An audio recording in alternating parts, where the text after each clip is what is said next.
Hello everyone, তোমরা সবাই কেমন আছো? আমি অনামি চলে আসলাম আমার অনামিস লাইফস্টাইল পেজ থেকে। আজকে হচ্ছে শ্রীকৃষ্ণের জন্মাষ্টমী, তার মানে হচ্ছে আমার গপুর জন্মদিন। শুধু আমার না, যার যার ঘরে গপু আছে তাদের সবার ঘরেই গপুর জন্মদিন, কারণ আজকের দিনে শ্রীকৃষ্ণের জন্মগ্রহণ করেন। আর যেহেতু শ্রীকৃষ্ণ জন্মগ্রহণ করেন সেহেতু এটা অনেক স্পেশাল একটা দিন। আমি স্কুল থেকে আসার সময় কিছু ফুল আর কিছু প্রসাদ, মিষ্টি প্রসাদ গপুর জন্য কিনে নিয়ে আসি। তো আমি নর্মালি স্কুল থেকে আসার পরে স্নান টান করে নিই। স্নান করে নেওয়ার পরে গপুকে ওঠাই, শয়ন থেকে ওঠানোর পরে গপুকে সুন্দর করে অভিষেক করাই। আর গপুকে অভিষেক করানোর পরে ওকে সুন্দর করে একটু মুছিয়ে দিই, ওটা ওরই গামছা। আর তোমরা দেখতে পাচ্ছ আজকে কিন্তু মানে লাড্ডু খুব খুশি। তো এই হোয়াইট ড্রেসটা ওর জন্য আমি কিনেই রেখেছিলাম, তো এই হোয়াইট ড্রেসটা আজকে ওকে পরিয়ে দিব। গপুর জন্য মালা গাচ্ছি, সেহেতু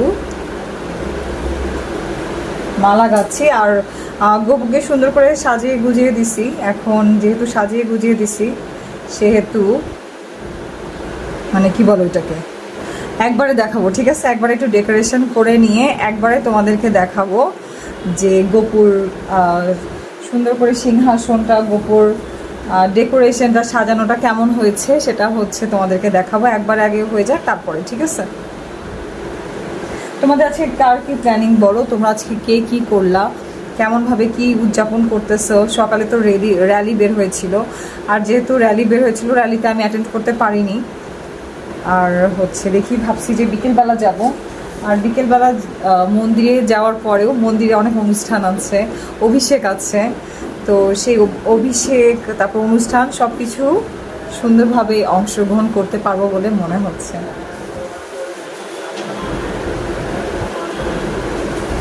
যেহেতু মন্দিরে অভিষেক অনুষ্ঠান আছে, তারপরে অভিষেক অনুষ্ঠান, বিভিন্ন রকম অনুষ্ঠান আছে, তাই বিকেল থেকেই মনে হয় যে মন্দিরে চলে যাব আর কি।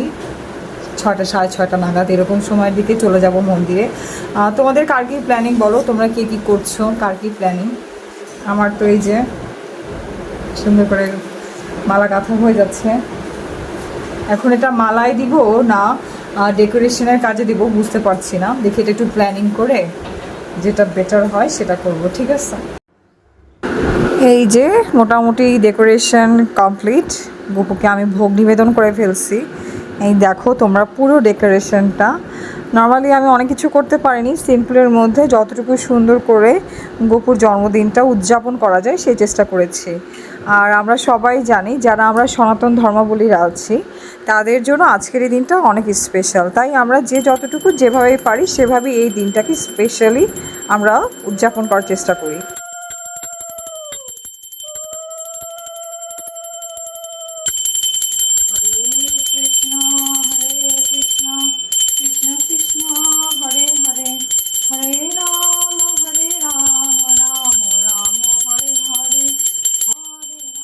তো আমি এখন ভোগ নিবেদন করার পরে আরতি করছি। প্রথমে প্রদীপ দেখালাম, তারপরে ধূপকাঠি।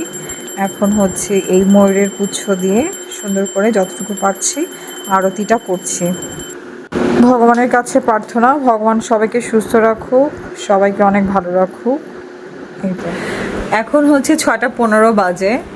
তো যেহেতু বিকেল হয়ে গেছে আর গপুর দুপুরের ভোগ নিবেদনের পর এখন যেহেতু বিকেল আর আমিও যেহেতু মন্দিরে যাব, সেহেতু ভাবলাম যে মন্দিরে যাওয়ার আগে গপুকে ভোগ নিবেদন করে যাই। তো আজকে দুপুর থেকে শুরু করে বড়দি অনেক কিছু গপুর জন্য রান্না বান্না করছে, অনেক ভোগ তৈরি করছে। তো চলো আমরা দেখি আমরা কি দিয়ে গপুকে সন্ধ্যাকালীন ভোগটা দিলাম। এই দেখো, দুধের ক্ষীর, তালের বড়া, গপুর পছন্দের তালের বড়া, লুচি, সুজি, দেখছো কত রকম পদ। গপুর তো মন সেই খুশি।